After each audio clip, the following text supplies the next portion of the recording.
Welcome to Spring LIB.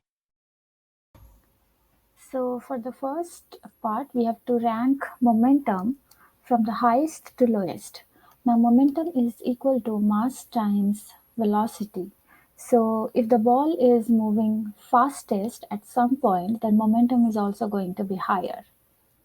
And the ball is moving fastest at point C. So the momentum is highest at point C, where it has dropped the most.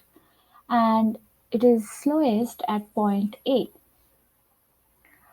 Therefore, A is going to be at the end, and it has the same speed at points B and D.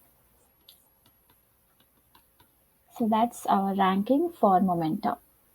Now for the second part, we have to rank kinetic energy. So kinetic energy is equal to half mass times v square. So as you see, kinetic energy is also proportional to the velocity, speed of the ball. Therefore, wherever the speed is high, kinetic energy is also high.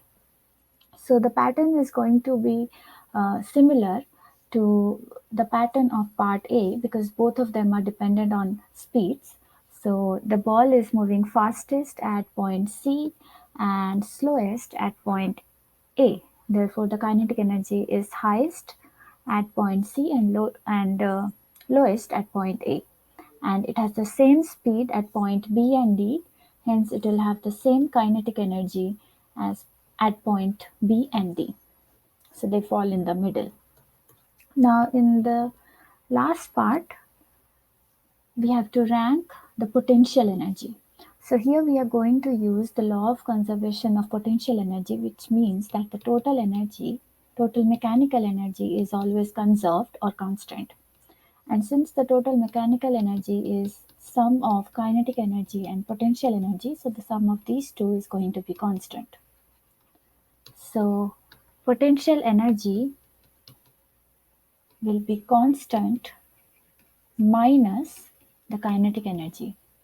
So we can say that wherever potential energy is greatest, the kinetic energy is the least. And whenever the kinetic energy is the greatest, potential energy is least.